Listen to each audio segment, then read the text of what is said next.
noite para você que está vendo essa live em qualquer outro momento que não às 19 horas desse 31 de agosto. E boa noite para você que está chegando agora assistindo essa live ao vivo. Nós estávamos tentando fazer a live acontecer, mas tivemos uns problemas de conexão, como acontece quase todas as semanas. Estou vendo aqui pessoas entrando de várias regiões do Brasil e do mundo. Jackie de Peru, não? Maria do Carmo, Ingrid, Bianca. E eu vou convidar o professor Luiz Guilhermo. Vamos ver se eu consigo convidá-lo por aqui, para que ele entre na nossa live. Semana após semana eu estou fazendo lives desde abril, se a memória não me falha, convidando pessoas que são especialistas em sentido de vida. A sua maioria logoterapeutas, outras pessoas que trabalham com temas correlatos à logoterapia. E eu estava há meses pensando como fazer a última live. Como fazer, se não convidando um dos primeiros logoterapeutas. Ó, o professor Guilhermo acaba de entrar. Guillermo Pareja Herrera acaba de llegar. Voy a invitarle. Aqui. Desculpas, mas essa live acontecerá em espanhol ou talvez em portunhol. ¿No es verdad, profesor? Muy buenas noches. Buenas noches, Sam. Muchísimas gracias por aceptar la invitación. Estaba justamente comentando cómo vamos a hacer esta live un poco distinta de las otras que yo suelo hacer. En primer lugar, en español, o no sé qué le parece mi español, quizás más portuñol que español, no sé. No, perfecto, tu español, perfecto. Gracias. E, pessoal, todas as semanas eu fecho os comentários para a gente poder compartilhar do sorriso da pessoa que está conosco. Hoje eu vou deixar os comentários abertos para vocês ficarem mais à vontade de poder escrever se... Ah, Sam, a gente não está entendendo, dá para falar mais devagar, pergunta isso também. Então, professor, vamos a dejar los comentarios abiertos, como habíamos comentado, para que la gente pueda decir cómo está la cosa, si están comprendiendo, si quieren hacer más preguntas. Muy bien, muy bien. Usted está ahora en México, ¿no? Correcto, correcto. Estoy en Chihuahua, en México, muy cerca de la frontera con Estados Unidos, a 3 horas, 3 horas solo. Ok. en el desierto. Y bueno, es por eso que se llama Cartas de Desierto. Correcto, correcto. Y dígame usted, ¿cómo está el desierto interior de la gente en esos tiempos de pandemia? ¿Cómo lo ve usted? Es muy interesante. El desierto es una realidad, pero también es un símbolo, ¿sí? Y yo creo que puede haber desierto dentro de las grandes ciudades, puede haber desierto en cualquier parte del mundo.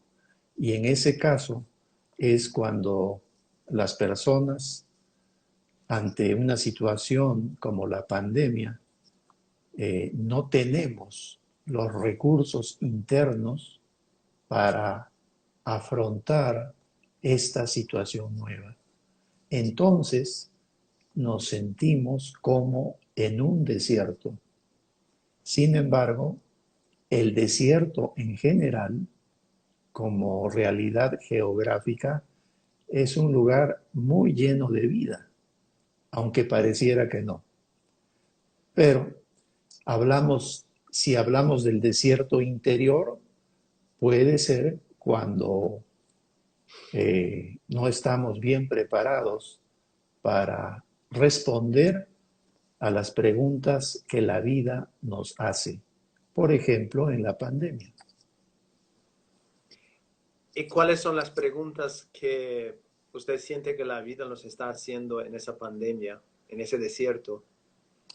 Yo creo que la primera es la pregunta de cómo manejar, cómo afrontar nuestro estado interior de ansiedad. La ansiedad es otro virus transmisible de boca en boca, de mente en mente, porque la ansiedad es un estado anímico cuando no conocemos el futuro, cuando desconocemos cuándo terminará y cómo terminará la pandemia. Y nosotros somos gente que vivimos con el reloj, con la agenda y queremos tener control de la vida y de la realidad en casi todos sus aspectos. Y la pandemia ha desestructurado esa línea de confort y esa organización que teníamos para tratar de que el mundo camine como nos gusta. Pero ahora cambiaron las preguntas. ¿Será eso que Víctor Frankl habla cuando dice quizás de responsabilidad? No se trata de hacer el mundo ser como yo quiero que sea, pero ser responsable en el mundo que tengo y que tenemos nosotros. Correcto, exactamente. Y ya que tocas esta palabra tan importante en la logoterapia, querido Sam, que es la palabra responsabilidad, quiero mencionar algo muy brevemente. No olvidemos que el doctor Viktor Frankl tiene dos culturas asimiladas en su ser. Una cultura muy europea, muy vienesa y muy Primera, Segunda Guerra Mundial, ¿sí? Pero además una cultura mucho más profunda, que es la cultura hebrea, de papá, de mamá. Y algunos de los términos que usa el doctor Frankl en su logoterapia y el análisis existencial son términos que vienen del hebreo, de la lengua hebrea. Por ejemplo, responsabilidad. En hebreo, la persona responsable es el equivalente a un hombre que está en la parte más alta de una muralla, de una gran pared, vigilando que no vengan, por ejemplo, los enemigos. O es un vigilante que está despierto, está alerta para que no roben al ganado, las vacas, los caballos, etcétera, o que no se lleven los objetos de valor de la comunidad. Esa es la persona responsable. Responsable es el vigilante, el que está alerta, el que no se duerme. Y de ahí el doctor Frankl traduce un poco ese término hebreo a un término occidental. Entonces, una persona responsable es una persona despierta, que no se duerme y que tiene que dar cuenta a los demás de lo que ha cuidado. Es ¿De una acuerdo? especie de guardián, de fiduciario, ¿no? Perfecto. Un guardián, el que cuida lo valioso. Ujú, Un guardián no es para lo no valioso, justo, es lo valioso. ¿Sí? Okay. justo. Y es interesante, a mí me gusta mucho este análisis de los lenguajes mitológicos, religiosos, tradicionales y la cuestión semántica quizás, porque en Correcto. italiano guardar significa mirar, observar algo. Ahí está. Ahí está. Entonces observamos lo importante, ¿no? Así, así es. Nos fijamos en lo importante, no perdemos de vista, Justo, ¿eh? No perdemos de vista. justo.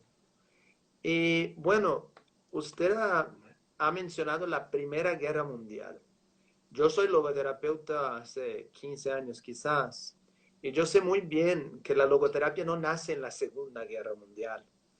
Incluso hay una historia de Víctor Frankl en Brasil que el periodista le preguntó si la Segunda Guerra Mundial influyó, cómo fue la influencia para crear la logoterapia, y él se puso un poco enfadado ¿Por qué no fue en la Segunda Guerra Mundial? No fue en Auschwitz o en Dachau donde creó la logoterapia. ¿Cuál cree usted que ha sido la influencia? Y es algo que pocas personas lo plantean. La influencia de la Primera Guerra Mundial en la concepción de la logoterapia. Muy bien.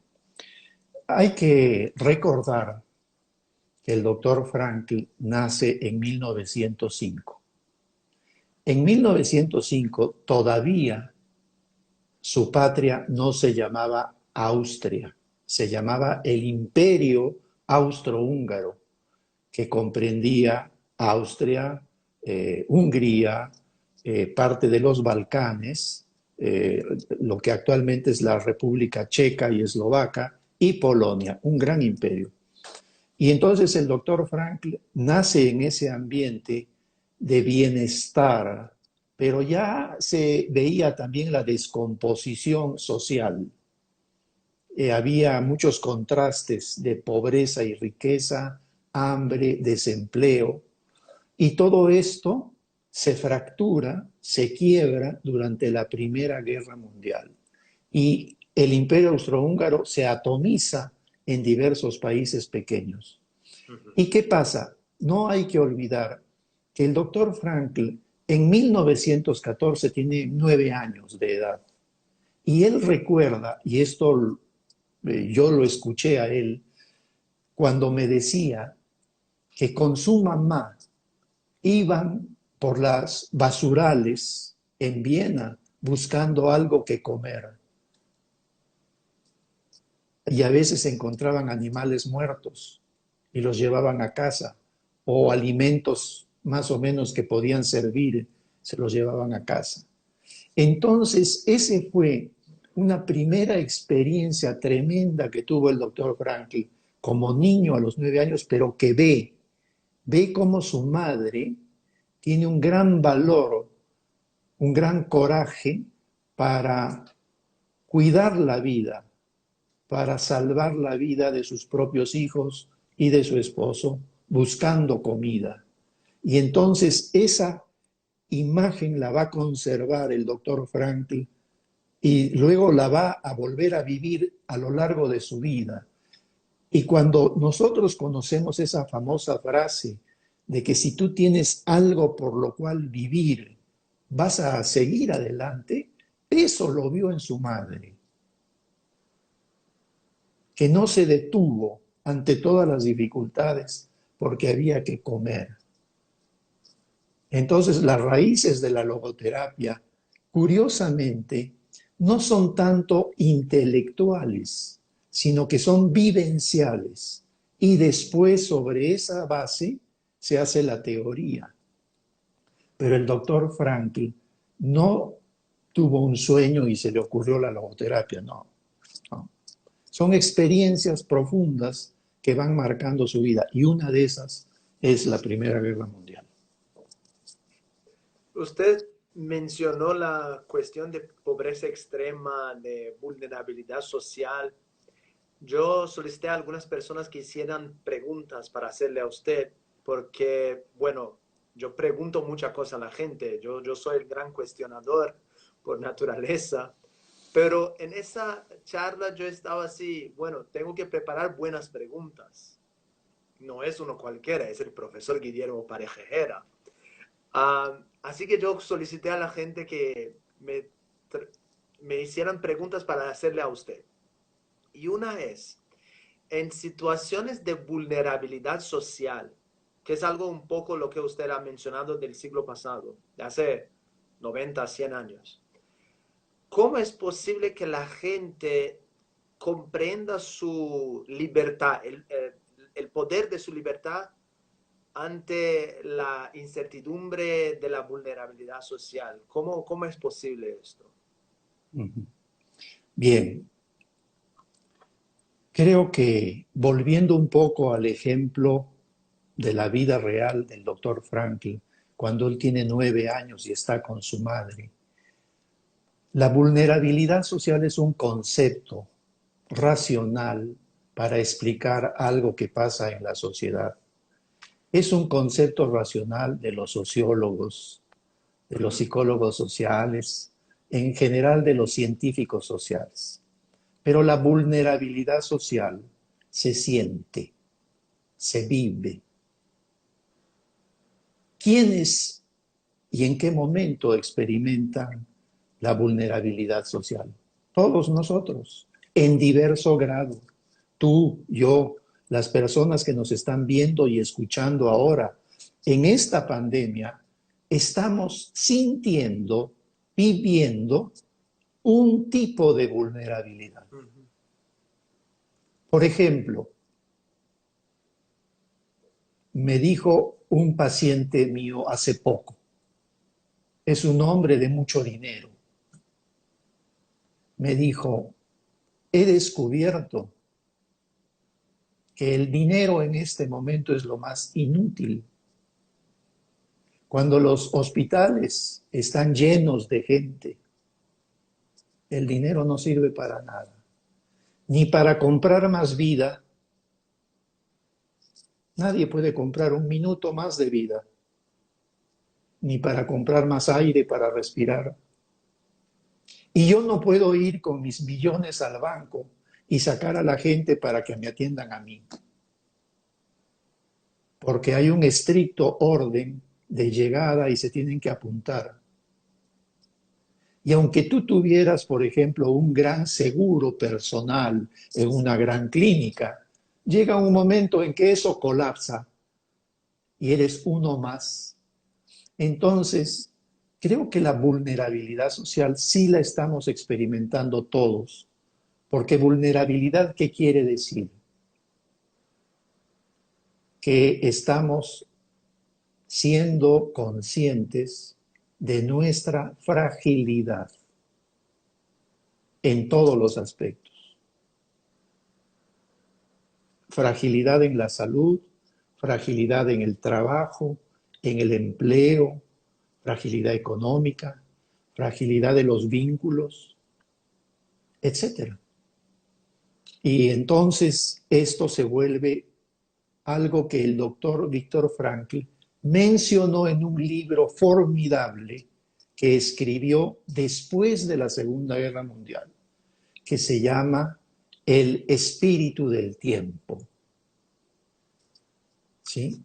Y ahí habla precisamente, inspirado en el doctor Jaspers, habla de esta característica, que es lo que podríamos decir modernamente, porque es una palabra más moderna, esto de la vulnerabilidad, nuestra natural fragilidad.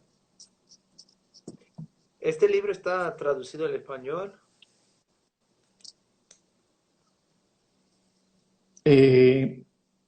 Pienso que ese libro, que originalmente era un libro en alemán, no se tradujo al español de manera independiente, sino que se tomaron partes de ese libro y se han puesto en otros. Pero si tienen curiosidad, les puedo decir de dónde se puso, dónde se colocó ese libro. Pero es muy importante, muy importante. Okay. Hay una persona preguntando aquí si para las personas más vulnerables, ¿cómo es para esas personas la cuestión de vivenciar la libertad? Porque tienen quizás menos libertad, ¿no? O menos visión de libertad. ¿Qué le parece? Sí. Yo diría esto. Los seres humanos, antes que hacer filosofía, vivimos. Y yo he experimentado que la gente más vulnerable, incluso la gente más pobre, económicamente hablando, que quizá nunca han hecho reflexiones intelectuales sobre la libertad, tipo filosófico. Sin embargo, la libertad es algo intrínseco en el ser humano. Y entonces, en una situación difícil, en una situación complicada, un padre de familia, una madre de familia, no comienza a filosofar sobre si soy libre o no soy libre. Un padre de familia, una madre de familia, actualmente en tiempo de la pandemia, tiene su propia escala de valores. Y él dice, y lo tiene claro, ¿qué es primero? Las necesidades básicas para mis hijos, para mi hogar. Primero es comer, beber, cuidar el techo, abrigarnos, ayudarnos. Y si tiene esa escala de valores, ya está eligiendo, ya está decidiendo, pero no está haciendo filosofía de la libertad. Y esto creo que es muy importante porque cuando hablamos de la logoterapia y el análisis existencial, hay personas que pudieran pensar que libertad, responsabilidad, valores, todo eso es para círculos cómodos de congresos, de clases. No, eso es, primero es vida y después se hace teoría. Entonces, todos los días las personas están viviendo su libertad porque están eligiendo qué es lo más importante para ellos en ese momento. Y lo que es más, un padre de familia, una madre de familia, hoy durante la pandemia, sin que nadie le diga, descubre que los placeres se ponen en segundo, tercero, cuarto momento. Porque en primer lugar está lo más importante, que es vivir, cuidarse, sobrevivir. Entonces, hacemos decisiones y elecciones, porque también está en nuestro ser una conciencia de qué es lo valioso para nosotros. Y eso intuitivamente lo captamos y decidimos, esto es lo más importante, sin haber ido a la universidad, sin tener ningún estudio a veces, ¿eh? Algo que es muy importante, yo tengo que mencionar, es mi gratitud. Muchas gracias a Lucía Copello. Yo tenía que agradecerla aquí por presentarme a usted, por hacer la conexión para que usted esté aquí. Ah, Entonces, Lucía, muchas gracias. gracias. Creo que Gracias, Lucía. Muy agradecido por tu contacto de puente con Sam Cyrus y todo Brasil, y todo Brasil. Brasil, todo en Brasil. lo, en lo cual usted, o con el cual usted tiene buenas relaciones desde el 84, ¿no? Cuando- Sí, cómo no. Cuéntenos algo. ¿Quieres que te cuente por qué? Sí, sí, Brevemente. claro. Bueno, en 1983 yo recibí una carta eh, de alguien que ustedes quieren mucho. ¿Ya sabes quién es? Que falleció hace poco. La madre de la logoterapia en Brasil. Isar Schauser. Exactamente, y Sara Aparecida de Moraes Ausa. Bueno, y me manda una carta y me dice, pareja Herrera, así me dice, querido pareja Herrera, yo sé que tú eres amigo del doctor Frankl. Nosotros no lo conocemos personalmente. Yo ya llevaba años de correspondencia con el doctor Frankl y me dice, estamos organizando un primer congreso humanístico latinoamericano existencial en Porto Alegre. Queremos invitarte a ti. Ya lo invitamos al doctor Frank. Y el doctor Frank dijo, sí voy, pero que vaya pareja Herrera porque él puede ayudar con los términos de la logoterapia para la traducción, en fin. Entonces, acepté y fue el primer congreso en que fue el doctor Frank a Brasil y yo tuve el gusto de estar con él y de ahí muchos otros congresos. Pero fue algo realmente maravilloso. Sentí esa sangre en común que tenemos todos los latinoamericanos y fue la semilla de grandes amigos y amigas que seguramente o están viendo este momento o les llegará la noticia de que los recuerdo con mucho cariño a muchos brasileros, porque después yo volví para dar cursos con otra querida maestra, este, la maestra Iglesia, Marta ¿verdad? Iglesias. Marta, muy querida Marta Iglesia. Fuimos juntos en otros años, ¿verdad? Bueno, Ok.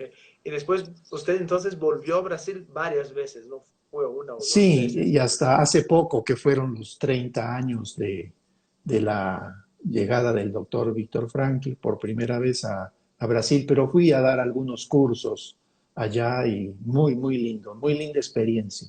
Sí. Bueno, yo cuando empecé a hablar de esta live a la gente, algunas personas me preguntaron si usted es el primer logoterapeuta latinoamericano. ¿Es un Bueno, título tuyo o le podemos dar ese título o no? mira, yo preferiría no meterme en esas cosas. Yo soy un poco como los literatos, escriben una novela, les gusta la novela, pero la gente es la que tiene que decir si le gusta la novela o no le gusta la novela. Uno no. Mira, lo único que yo sé es que desde que yo tenía 20 años comencé mi relación con el doctor Frankl, 1969, ¿sí? Y seguí hasta que él falleció en 1997. Eh, yo sé que cuando yo vine a Brasil y después fuimos a Argentina, se había escuchado del doctor Frank, había algunos libros en castellano, pero tanto así como que ya hubiera logoterapeutas formados, yo no conocí, yo no conocí. Ya vino después. Ok. En esos 28 años con el doctor Frankel, ¿hay alguna curiosidad que usted nos pueda contar? Algo así que no sabemos de sus libros o de los libros del doctor Frankel Bueno, y que yo podamos creo saber. que sí, yo creo que si ustedes son curiosos, tienen curiosidad, van a encontrar secretos en todos los libros del doctor Frankl, sobre todo en uno que se llama Lo que no está escrito en mis libros, que ese es bastante famoso. Pero yo lo que sí les podría comentar ahora brevemente, y tú me dirás si hay tiempo o no hay tiempo, Sí, sí hay. ¿verdad? Es algunas cosas que yo viví con él y que pueden ser de valor para los nuevos logoterapeutas, para gente más joven que nos esté escuchando y para los que son ya grandes, pues tal vez puede ser bonito o interesante saber eso. ¿Sí? Miren, yo comencé con el doctor Frank al revés. ¿Sí? Normalmente la gente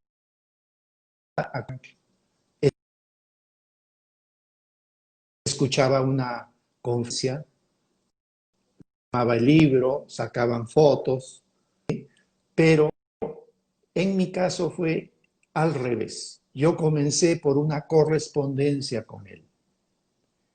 Y pasaron años y después lo conocí personalmente, pero yo ya tenía la experiencia de las cartas. Y quiero recordar nada más para algunas personas que ya son grandes, que cuando comencé a escribir al doctor Frankl en 1969, 40 años más, las cartas solamente podían llevar 2 hojas delgadas en el sobre y tardaban 3 semanas para ir a Europa y 3 semanas para regresar. Entonces era un mes y medio para una sola carta. Ustedes podrán imaginar que lo que yo escribía en esa carta era muy bien pensado, muy bien sentido y concreto. Preguntas. Y él recibía la carta y el mismo día respondía. Eso es algo que yo siempre voy a agradecer del doctor Franklin. Él ya tenía mucha gente que le escribía, quizá no tanto como al final, pero siempre fue muy cuidadoso de responder inmediatamente, punto por punto, a todo lo que yo le preguntaba. ¿Sí? Y yo sé que la carta llegaba a Viena, ¿eh? Víctor le daba una mirada e inmediatamente le decía a Eli que escribiera y él dictaba. Las cartas no las escribía el doctor Frankl en la máquina, las escribía él y su esposa.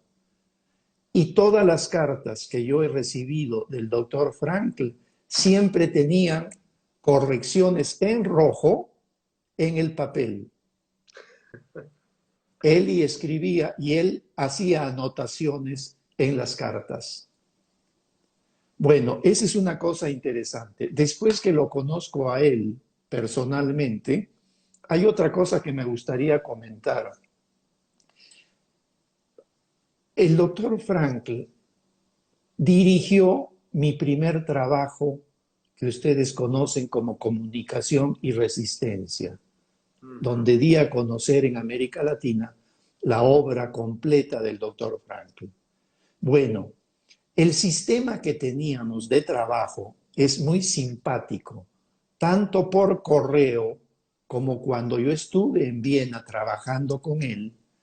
El sistema que teníamos era que yo escribía una hoja de papel con mis preguntas y en la noche él las leía. Al día siguiente, muy temprano, respondía todas las preguntas y usaba 3 colores. El color rojo era para que yo entendiera que eso era exacto. El color el color azul era para indicarme que había que investigar un poco más sobre ese punto.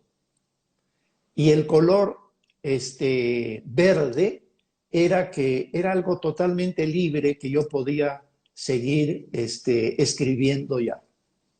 Entonces, yo conservo libretas y muchos papeles de él que siempre llevan esos 3 colores. Y ese era el sistema en donde podíamos clasificar lo que era cierto, lo que había que seguir estudiando y lo que era libre, optativo.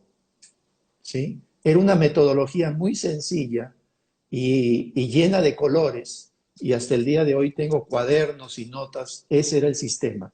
Y el doctor Frank, cuando preparaba sus conferencias siempre las preparaba a mano. No escribía a máquina, salvo que fuera para un congreso muy importante. Pero cualquier conferencia, él tomaba hojas de papel y con 3 colores, negro y luego rojo, azul y verde, comenzaba a escribir todo en negro y después iba poniendo una cantidad enorme de signos que solamente él entendía. Alguna vez me explicó qué quería decir, pero era un jeroglífico entender eso, ¿sí? Pero era el sistema de él y muy preciso, muy preciso. Okay. Y bueno, não sei se tienes alguma outra pergunta.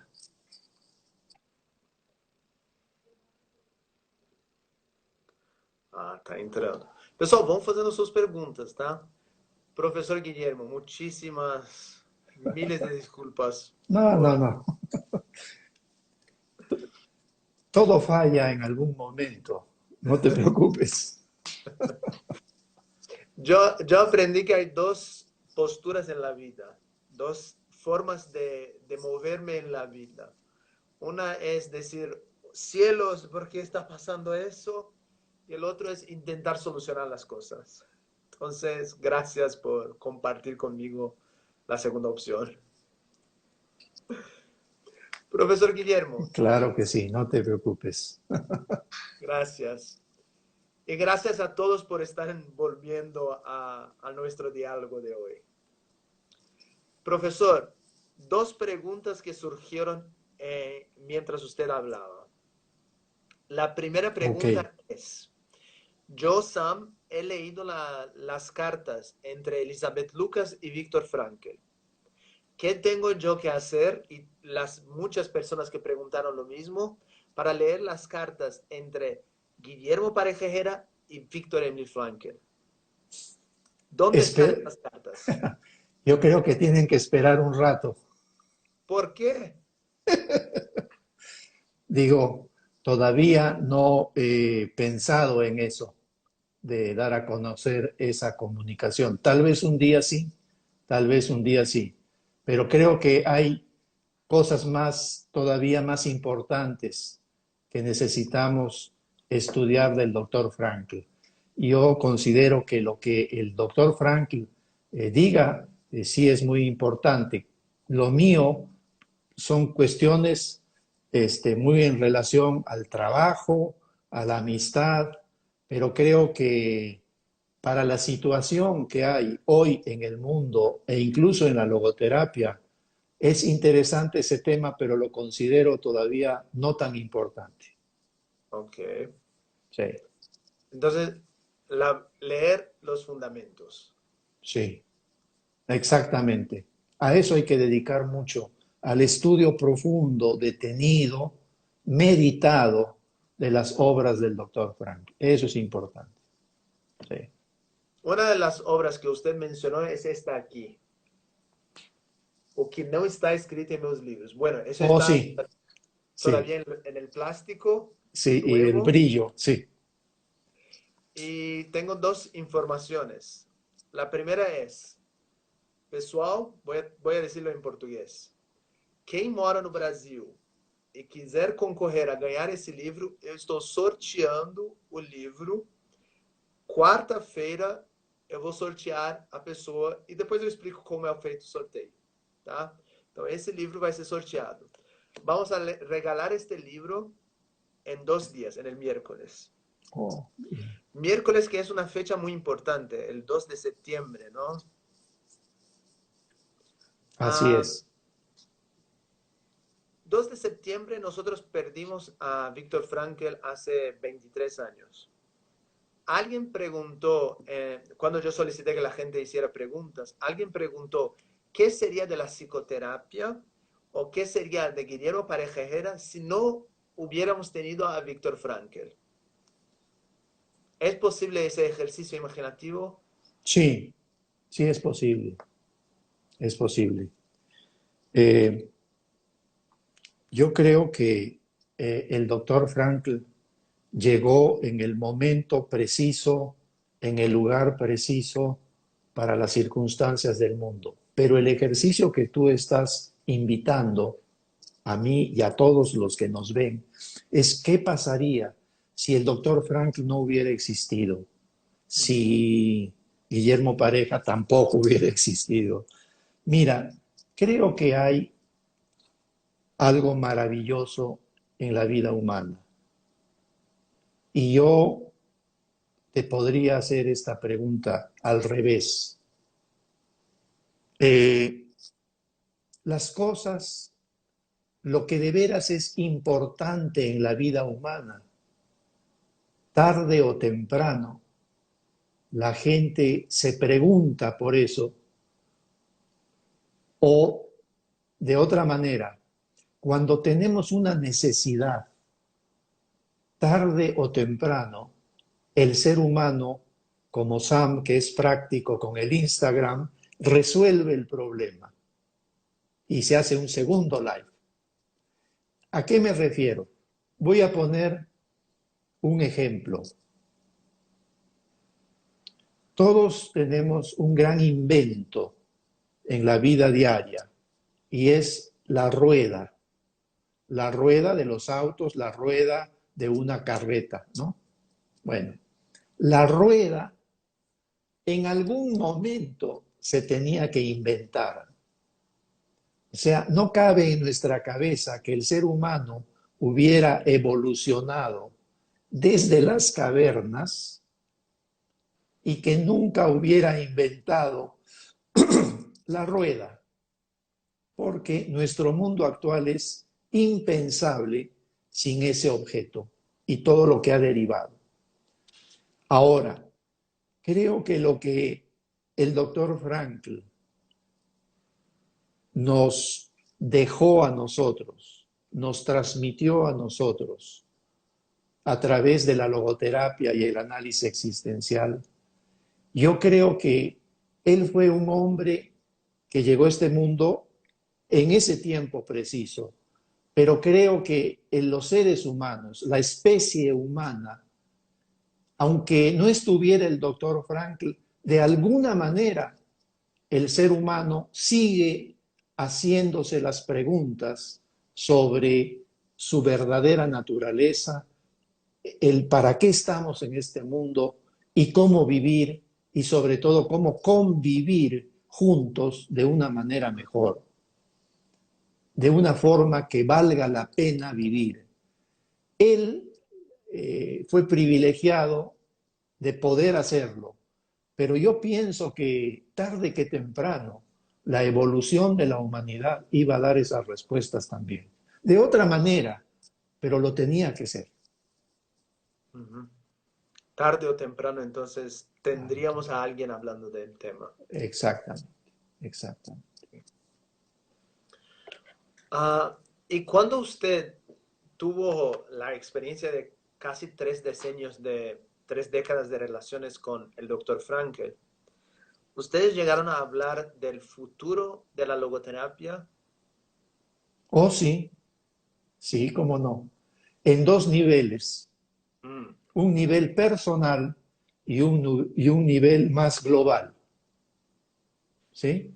mm, sí. Cuando ya Vamos. faltaban pocos días para que yo volviera a México, después de estar en Austria, el doctor Frankl me preguntó y me dijo, ¿qué has pensado sobre la logoterapia? ¿Qué vas a hacer tú? ¿Qué quieres hacer tú? Me dijo. ¿Quieres un instituto, una sociedad? Y yo tardé en responder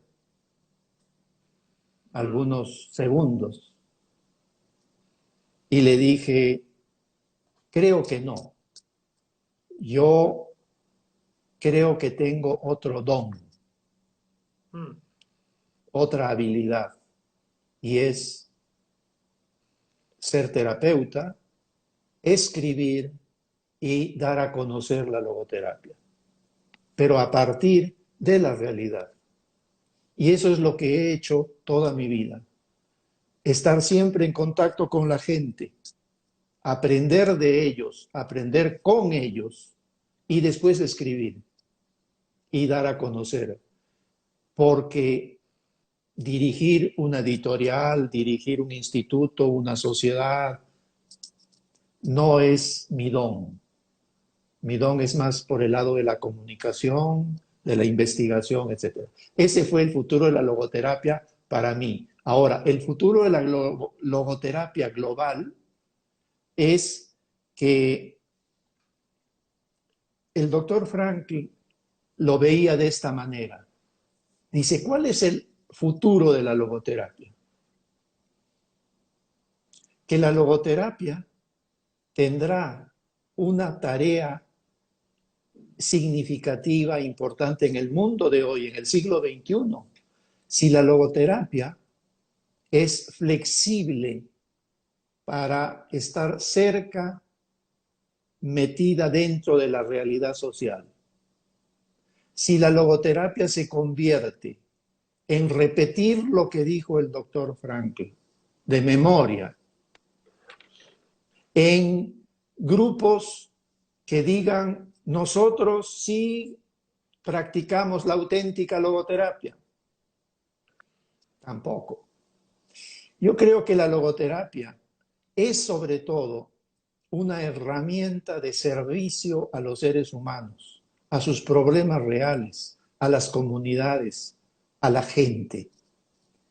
Y no es algo para que entre unos pocos pasemos discutiendo sobre los términos, porque eso ya está en los libros. Más bien lo que es importante es que nosotros aterricemos, estemos en contacto con las necesidades y los problemas reales que tienen los seres humanos. Y entonces la logoterapia siempre será una herramienta fresca, joven, potente, solidaria, y no una teoría un poco autocontemplativa. Autocontemplativa, tautológica, en sí mismada. No hace falta muchos adjetivos. Me, me encantó su respuesta, porque en los congresos de logoterapia nosotros tenemos a los logoterapeutas y eso así a un primer nivel me parece normal, pero no son muchos los logoterapeutas que hablan con otros profesionales, que hablan con la gente, que van a periódicos, que escriben como usted. Usted tiene un talento increíble para la escrita.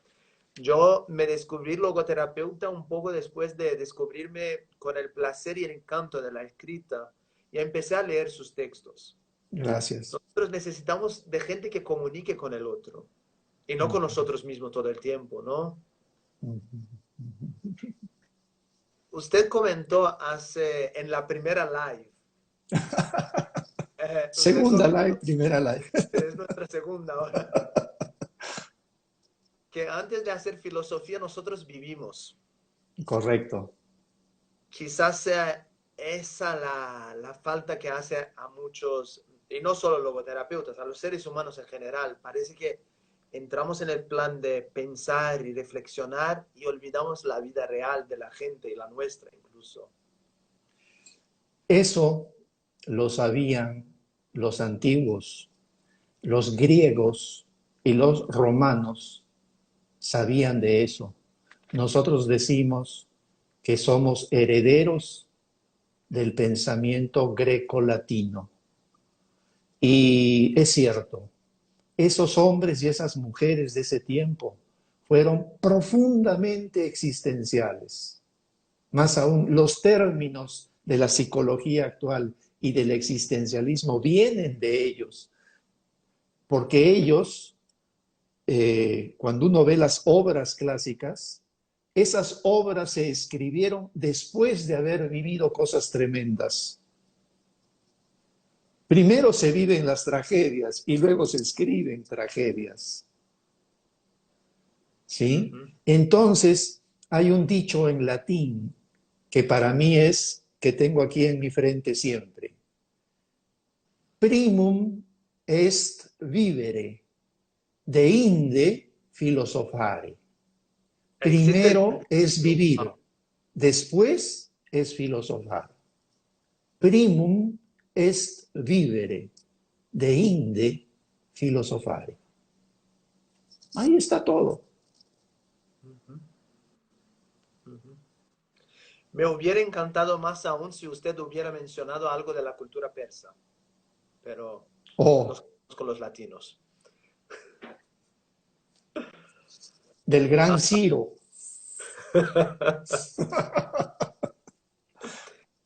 De ahí mi apellido, mi sobrenombre. Claro, el gran Ciro, emperador de Persia. Bueno, ya hay algunas personas que están dando lo que llamamos de spoilers. Entonces voy a entrar en el tema. ¿Qué Su es libro, eso? spoiler es cuando en las películas alguien te dice algo que va a pasar en media hora, una hora o en la Oh, próxima. ya, un tráiler. Peor que el trailer. Bueno, a ver, ¿qué Dos dicen? personas ya han comentado los spoilers. Yo quería hablar de eso en el final de la live, pero en fin. Su libro, Comunicación y Resistencia. Primero, ¿por qué se llama comunicación y resistencia?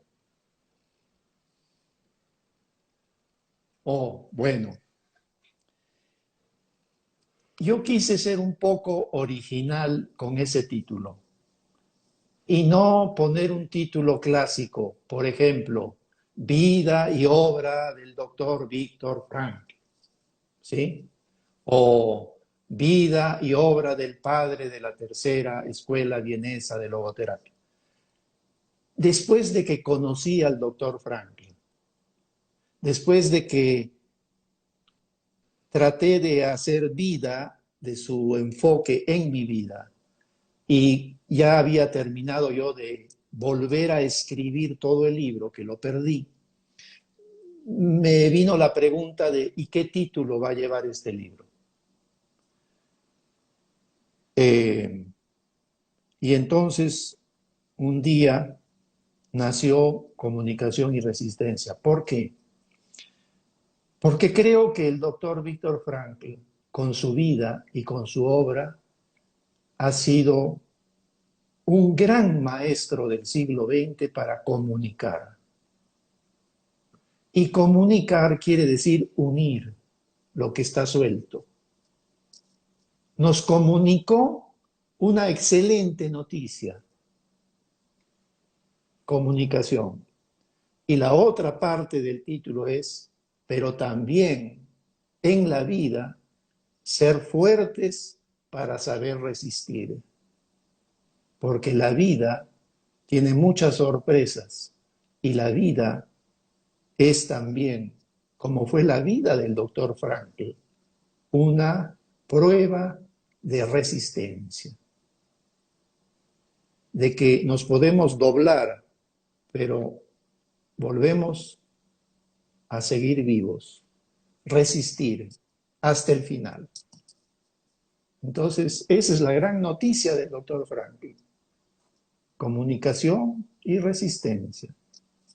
Fue mi resumen en 2 palabras, antes de Twitter, que 140 palabras. Yo vi antes de Twitter. En 2 palabras traté de resumir qué era para mí el doctor Víctor Frankl. Un hombre de gran comunicación y de profunda resistencia. Sin duda, Eh, sin duda. eh, Pero en términos de merchandise, usted podría eh. haber utilizado algo como sentido de algo.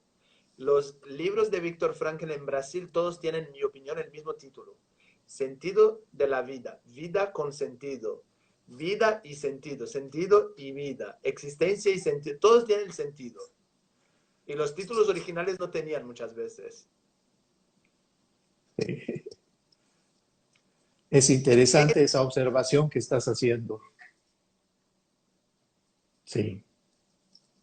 Y en términos de traducciones, se dice por ahí que hay una editorial en Brasil que se llama Editora Busca de Sentido. Se dice por ahí que ha traducido justo ese libro y lo va a publicar en el próximo año. Es correcto, ¿Sí? es correcto. La traducción ya se hizo hace algunos años, Mm. pero estaba esperando el momento de salir a la luz. Una traducción hecha por, ya lo diré después, pero son grandes amigos míos en Brasil. Y de su corazón salió el deseo de traducir poquito a poco, página por página.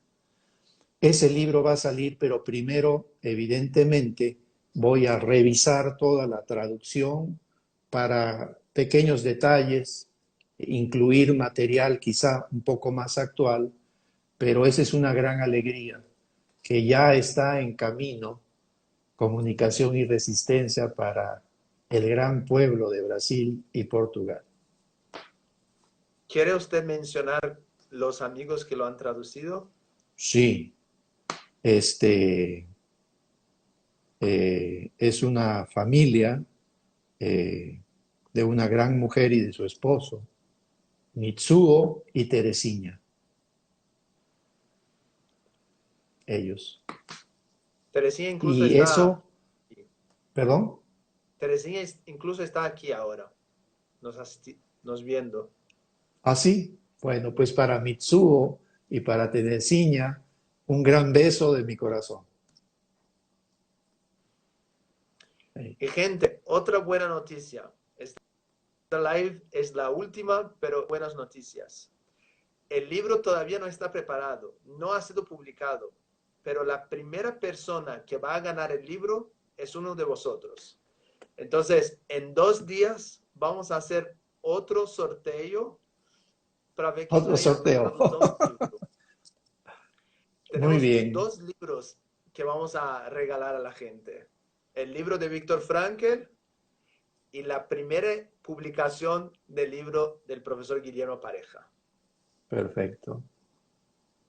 Muy bien, Entonces, muy bien. muchísimas gracias, profesor. Yo No. hablé con la editorial hoy, me pidieron que hiciera el anuncio del libro y del sorteo para, para todos los Ah, que qué están aquí. bonita noticia has dado, ¿eh? Muy bonita noticia. Profesor, necesito hacerle dos preguntas que son algo como, usted ya mencionó algunos temas que me son muy sensibles, por ejemplo, el rol social de la logoterapia o, por ejemplo, el hecho de no nos hacernos repetidores de Víctor Frankl. Hay otros dos temas el otro tema, la Segunda o la Primera Guerra Mundial, si son importantes y relevantes y cuán cruciales son. Son preguntas que mucha gente nos hace con frecuencia, creo que a usted también. Hay una que me duele un poquito, el rol de la religión en la logoterapia. Necesito yo ser, y mire la pregunta que a veces recibo, ¿necesito yo ser cristiano para ser logoterapeuta? Bueno, esa es fácil. Ni siquiera el fundador era cristiano, era judío. Pero ¿necesito yo tener una religión para ser logoterapeuta? Esa ¿Cómo es es la el pregunta. diálogo? Esa es la pregunta. Es una pregunta para usted. Ah, Yo sé la ya, muy respuesta, bien. pero quiero que usted la diga también. Sí, sí, sí, sí, sí. Bueno, miren, has dicho algo muy interesante. El doctor Víctor Frankl, austriaco por nacionalidad, hablante de la lengua alemana por cultura y judío por creencias familiares. Y fue el primer logoterapeuta. Y jamás de los jamases ha pedido que nos volvamos judíos para ser logoterapeutas. ¿De acuerdo? ¿De acuerdo? Jamás. Él siempre propuso la logoterapia como un método profundamente humano y científico para ayudar a los seres humanos en su proceso de encontrar un para qué vivir, una razón para vivir, ¿sí? Y eso de manera incondicional, porque no hay que olvidar que nuestro querido doctor Víctor Frankl era médico. Y los médicos y los psicoterapeutas, por extensión, tendríamos que hacer el mismo juramento de que cuando damos la medicina del cuerpo o del alma, cuando curamos, sanamos o consolamos, ¿sí? No es importante si la persona que está delante de nosotros tiene o no tiene una religión, o tiene una condición social alta o media o baja, o si pertenece al Partido Comunista o a cualquier otro partido. Nuestra tarea es como seres humanos. Eso es muy importante. Y una vez estuve con el doctor Frank y le hice un comentario. Yo había tomado el tren de Colonia en Alemania para ir a Múnich, ¿de acuerdo? Uh-huh. Y en el tren pasé por una pequeñita ciudad que tiene una gigantesca fábrica. La fábrica es más grande que la ciudad. ¿Y saben cuál es esa fábrica? Los laboratorios Bayer. Mm. Bayer, la gran industria farmacéutica, ¿sí? Bayer. Y entonces le dije, doctor, pasé por Bayer. Sí, me dice, los fabricantes de la aspirina, ¿sí? El ácido acetil salicílico. Me dice, pero por cierto, nosotros, los médicos, los terapeutas, los logoterapeutas, tenemos que seguir el buen ejemplo de la aspirina. La aspirina le hace bien a cualquier ser humano, independientemente si cree en Dios o no.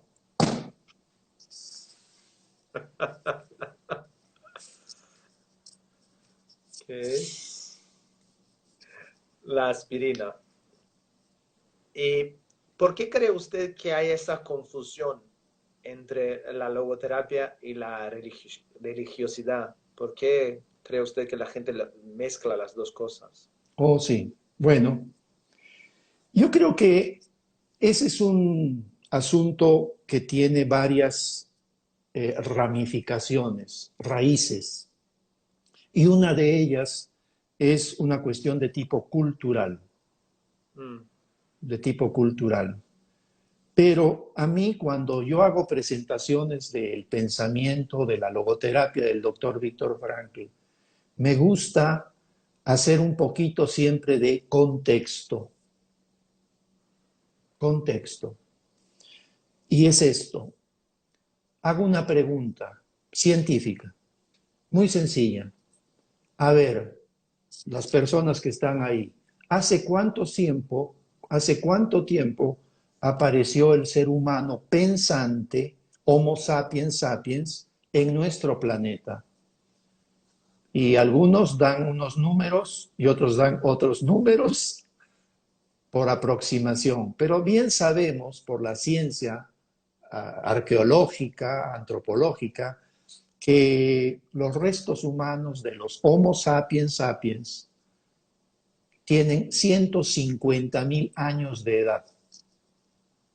150.000 años. Ya había seres como tú o como yo que tenían preguntas existenciales y que buscaban respuestas sobre su vida, sobre la brevedad de la vida, sobre los sufrimientos, sobre el amor, sobre la naturaleza, etcétera, etcétera. Y sobre todo también se hacían preguntas muy sencillas de qué es la conducta correcta y cuál no es la conducta correcta.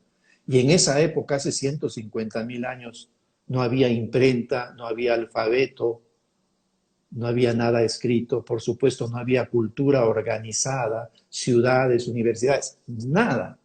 Eran grupos nómadas, pero ya eran seres humanos pensantes. ¿Y qué tenían en común esos seres humanos con nosotros? Tenían en común lo que decía el gran Immanuel Kant, el gran filósofo alemán. Tenían una conciencia profundamente personal, una ética personal. Y el ser humano, desde que llegó a este planeta prácticamente, de una manera intuitiva, puede percibir qué es lo correcto y qué no es lo correcto como conducta personal. Y eso se conoce como la ética personal. ¿Sí?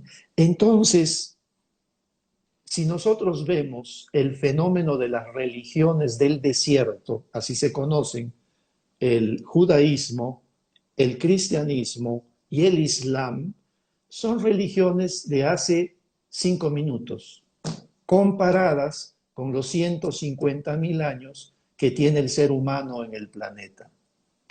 Jesús de Nazaret hace 2000 años caminaba en Palestina. Y el padre Moisés y ellos un poquito más. O el Buda hace 5.000, ya, nada más.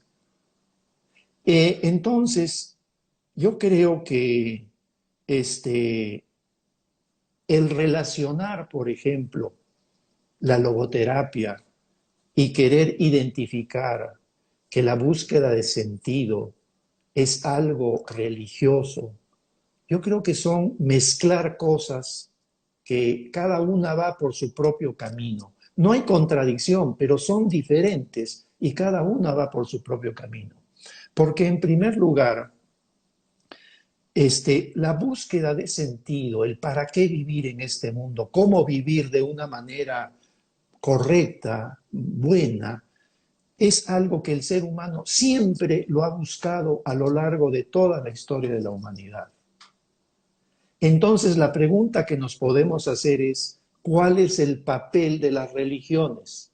Judaísmo, cristianismo, islam y todos los demás.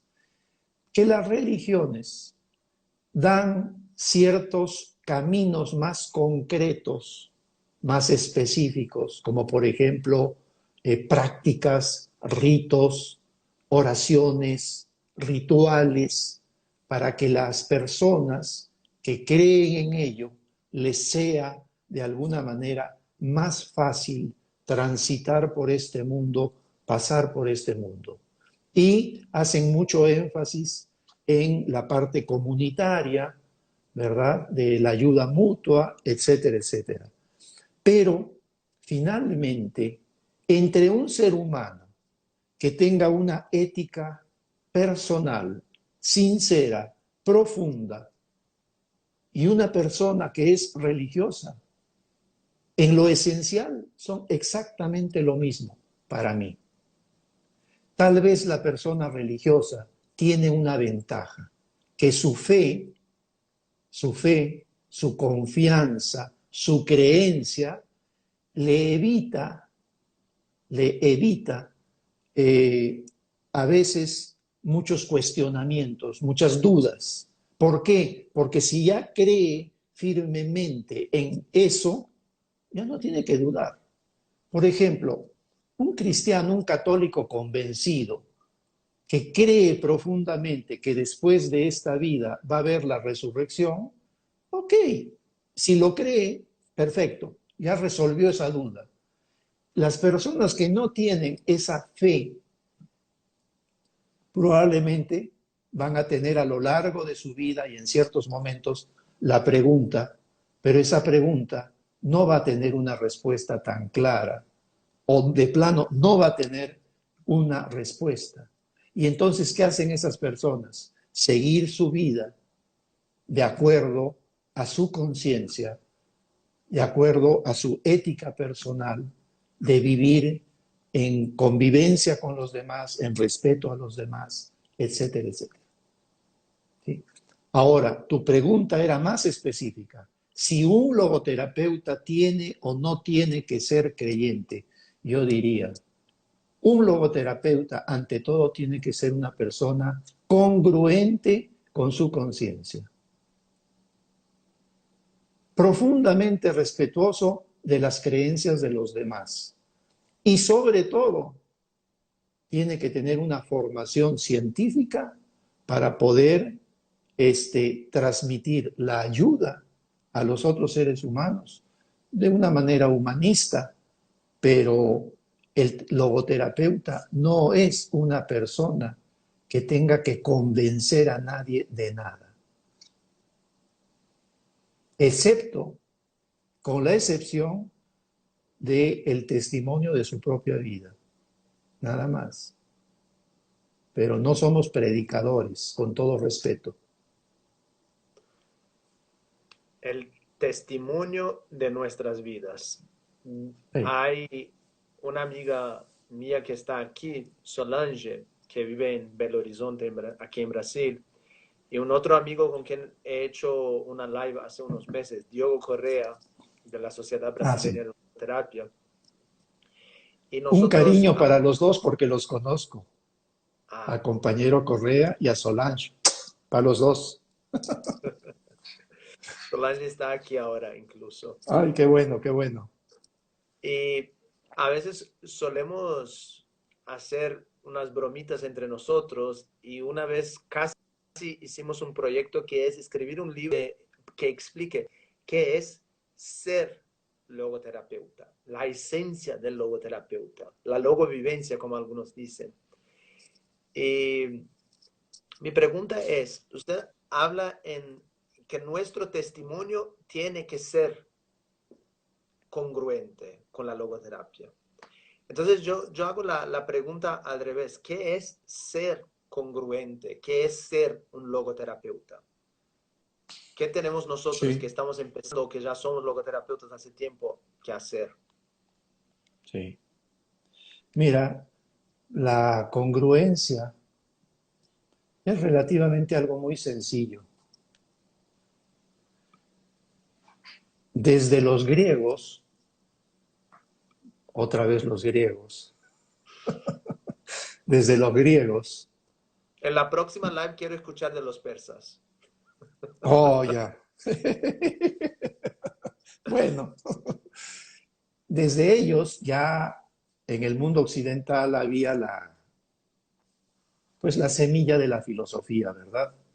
Y, y ellos nos dan como herencia a nosotros esta comprensión del ser humano de que somos seres completos, no somos una suma de partes, somos seres completos y que tenemos grandes habilidades como por ejemplo nuestra capacidad de pensar, nuestra capacidad de sentir y de ser seres transformadores de la realidad, es decir, somos seres prácticos de acción. Esto se resume de alguna manera en pensar, sentir y actuar, ¿sí? Entonces, mi respuesta es muy sencilla. Si tú me preguntas, ¿y qué es ser coherente? Ser coherente es que lo que tú piensas y lo que tú sientas se refleje en tus acciones.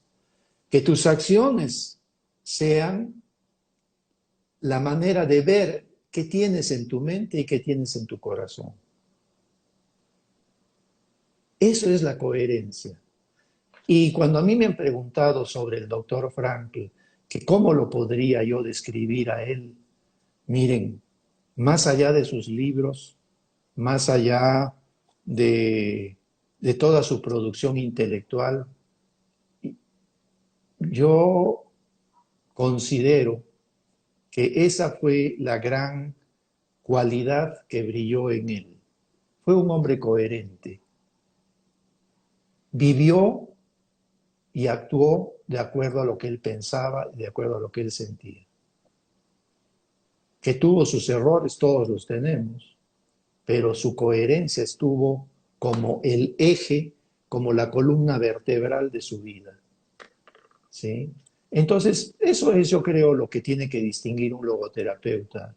Y no estamos diciendo nada nuevo, nada especial, pero que nuestra vida no sea una contradicción con lo que estamos transmitiendo. Eso es importante. Nuestra vida, no lo que yo digo, no, nuestra vida, que no sea una contradicción. Entonces soy yo quien va a hablar de los persas. Eh, Perfecto, aprobado. hay la religión ancestral de la Persia, el zoroastrianismo o el zoroastrismo, hablaba de la coherencia. En tanto lo que sé, es la primera vez en historia que se habla de la coherencia. La coherencia del cielo absoluto, del paraíso absoluto, que solo logran llegar ahí los que piensan cosas buenas, los que dicen cosas buenas y los que hacen cosas buenas. Ahí está. Entonces, todas las oraciones del zoroastrianismo son oraciones que se pide a la divinidad, a Dios, que nos dé la capacidad de pensar, decir y hacer cosas buenas. La Y con coherencia eso tenemos fundamental. todo, todo. Ujú. Qué Sí. fantástico. Bueno, yo tengo una lista gigantesca de preguntas, pero creo que ya es hora de empezar a terminar. Muchísimas gracias, profesor Guillermo. Yo le voy a hacer las dos últimas preguntas que yo hago a todas las personas que he invitado desde abril hasta ahora. Y no tengo palabras. Esa fue una lección para mí porque no solo tengo varias hojas con preguntas, sino que varias hojas con apuntes. He escrito varias cosas aquí, reflexionado sobre mis ideas y creo que muchos también aquí también deben estar pasando por lo mismo, apuntándose y conectando y creando nuevas coherencias en sus vidas. Profesor Guillermo, y a todos que nos están escuchando, estoy con una amiga, Rogener, de São Luís, nordeste de Brasil. Estamos organizando un evento en el día 19 de este mes para hablar de cultura de paz, Oh, porque el día 21 es el Día Internacional de Cultura de Paz y nosotros sentimos, ella, yo y algunos otros logoterapeutas, que en ese proceso de coherencia necesitamos empezar a hablar de otras temáticas, que no solo sentido, sentido, sentido, sentido, pero cómo la conexión de comprender el sentido, el para qué de nuestras vidas nos ayuda a hacer otras cosas. Entonces le invito a usted y a todos que están aquí a participar. Profesor Guillermo, mis últimas dos preguntas. ¿Cómo lo ve usted? En España se dice que yo sería un friki. No sé si el término es el mismo en México o en otras regiones de aquí de Latinoamérica. ¿me Alguien a quien puedes le dar gusta, un sinónimo? alguien a quien le gusta la ciencia ficción y los superhéroes y Star Wars y otras cosas así. Así que estoy Muy aquí bien. hace 3, 4 meses con el DeLorean de viaje en el tiempo, con el Yoda dándome fuerza, con mi favorito, Spider-Man, ayudándome a Oh, acordar del poder de la responsabilidad en la vida.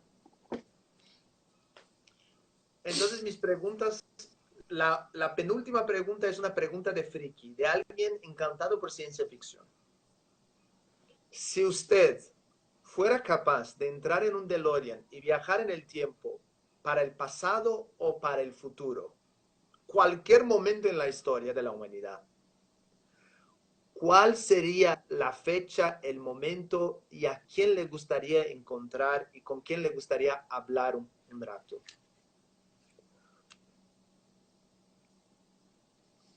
bueno, a mí la verdad,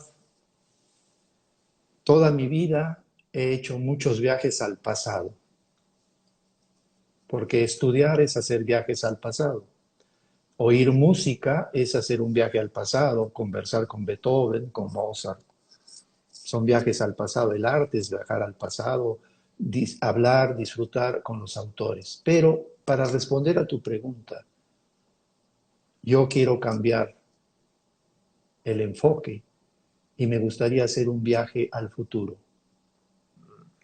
Me interesa mucho el futuro de la humanidad. Me encantaría, y no quiero ser demasiado friki, de decir dentro de 25.000 años. Es muy difícil para mi cerebro imaginar dentro de 25.000 años. Yo diría dentro de 100 años, a partir de ahora. Estamos en 2020, en 2120, ¿no? Ya ninguno de nosotros estará aquí, probablemente. De todos los logoterapeutas que ahora estamos escuchando esta conversación, probablemente ya para 2120 ya no estemos. Pero me gustaría ir 100 años adelante y, y tener una conversación con grandes hombres y mujeres del siglo XX reunidos. Así como el doctor Frank escribió una obra de teatro que se llama Sincronización en Birkenwald, que pone a dialogar a Kant con Sócrates. Y, bueno, a mí me gustaría dentro de 100 años tener esta conversación con nuestro querido maestro, el doctor Víctor Frankl. Tal vez invitar al maestro más viejito, el doctor Sigmund Freud. Invitar a nuestro querido, por ejemplo, eh, alma grande Gandhi, a Gandhi. Me gustaría que estuviera en esa conversación nuestro querido doctor Einstein y algunos más. Tal vez por supuesto, algunas grandes mujeres que cambiaron al mundo. Por ejemplo, a Rosa Parks, una mujer afroamericana en Estados Unidos. Me gustaría conversar con ella. En fin, ¿y de cuál sería el tema que yo les propondría? Que ellos compartieran cuánto de su visión, de lo que ellos le dieron al mundo, de sus sufrimientos, de sus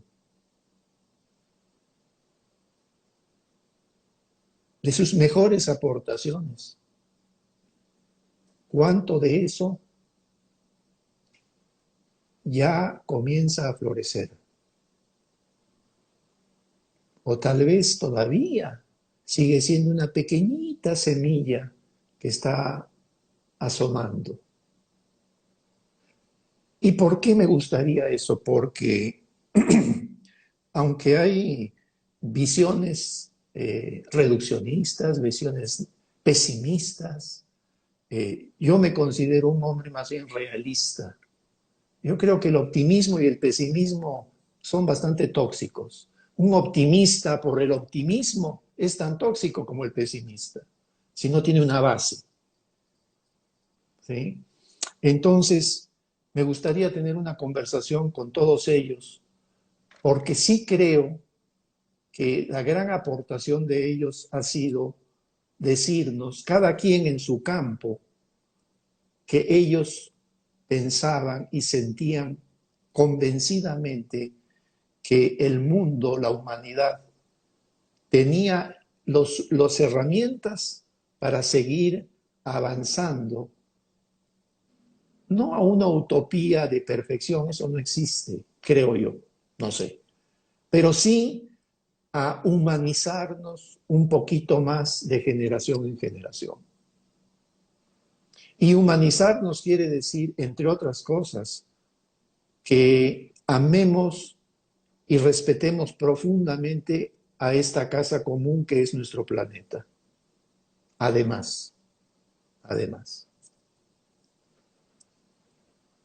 eso me encantaría en un futuro. A ver si me están escuchando desde ahora. Bueno, es la primera vez que un logoterapeuta me contesta algo así. Los logoterapeutas todos me han contestado, bueno, ¿para qué viajar en el tiempo? El aquí ahora es importante, tengo que trabajar aquí. Muchísimas gracias por traer esa oportunidad de viaje al futuro con personajes del pasado. Encontrármelos ahí y un abrazo y conversar. Sí. Si nosotros podemos, a mí me gustaría tener un ingreso para participar de ese salón de charlas y diálogos y otras personas aquí quizás puedan participar también de esta Oh, conversación todos con están Einstein, invitados. Rosa Parks. Profesor, la última pregunta. ¿Cuál es el sentido de su Perdón, vida? Ah, perdón. ah, sí. Cuando tú dices la última pregunta,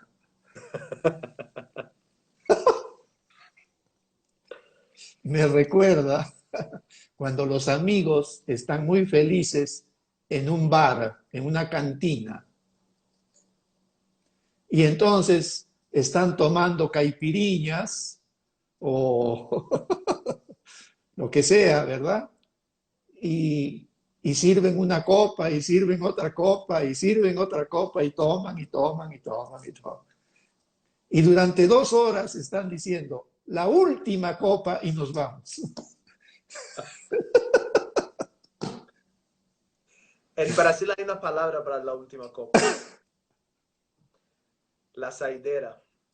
La saidera. Ah, Oh, saidera. ah, perfecto. Pero esa es la saidera, de hecho. Sí, Profesor, me encantó tanto que quiero beber más copas con usted, Algún día, pero no vamos a algún abusar día. de la copa intelectual y humorada que tenemos. Y un día quizás personalmente.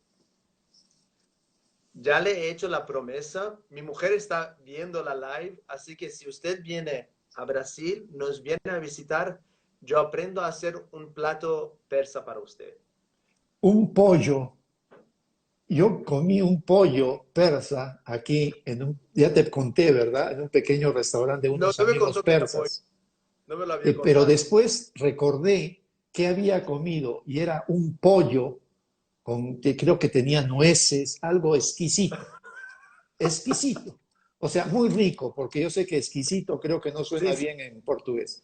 Muy delicioso. Bueno, profesor, tengo una mala noticia.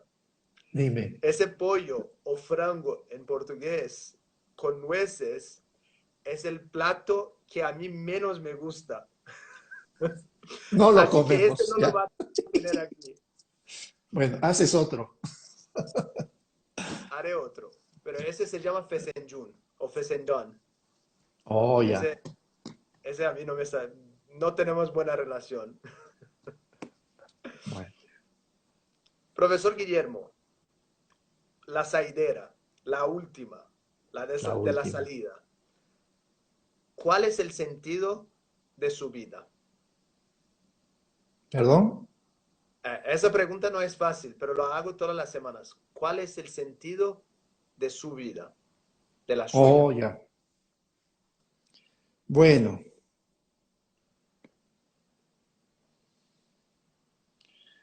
mira, eh,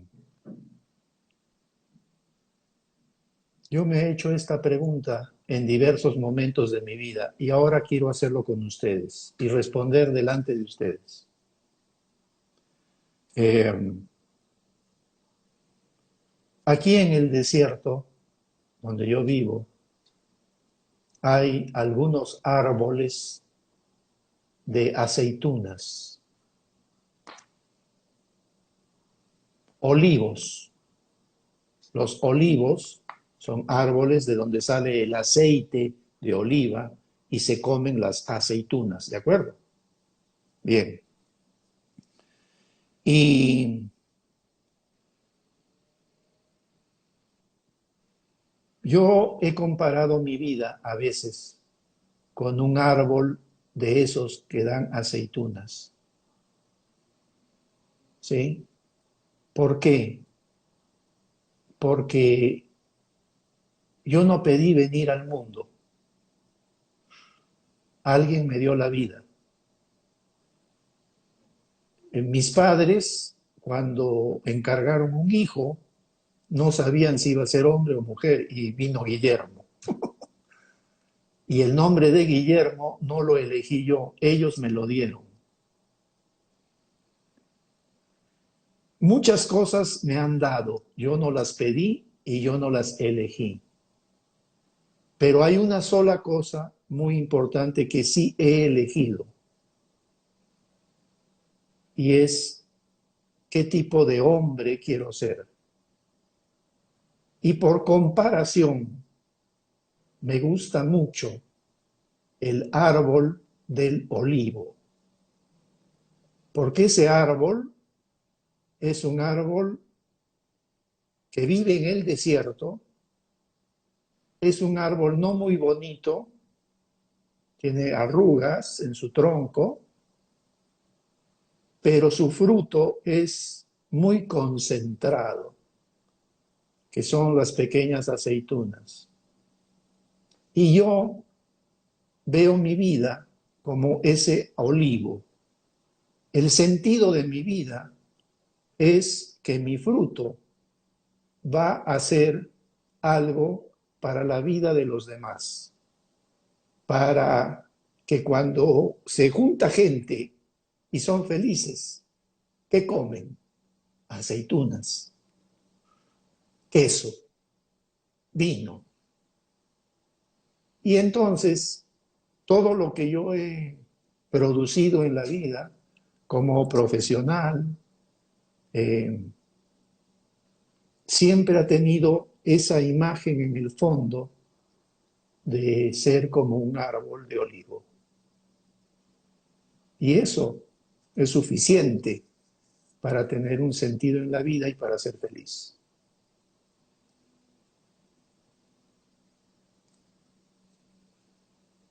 Muchísimas gracias. Okay. Me pone usted sin palabras. Y perdón por no hablar en la hermosa lengua de ustedes. El portugués sí lo puedo leer muy bien, pero hablar es otra cosa. Não se preocupe, professor. Creio que a maioria entendeu. Creio que Ah, todos vão bueno. entender. Profesor, Instagram me avisa que tenemos 30 segundos. Entonces, muchísimas gracias por la noche de hoy. A ti, mi querido Sam, muchas gracias por esta tarea hermosa que tú tienes. Y a todas las personas que nos han visto y nos han escuchado, un gran abrazo, un beso a todos. Y mucha salud ahora en tiempo de la pandemia. Mucha salud. Y hasta pronto. Mucha salud para todos nosotros. Gracias una vez más. Y pessoal, última live. Nos vemos em algum lugar da vida. Muito obrigado por esses meses. Muito obrigado. Boa noite, professor. Bueno.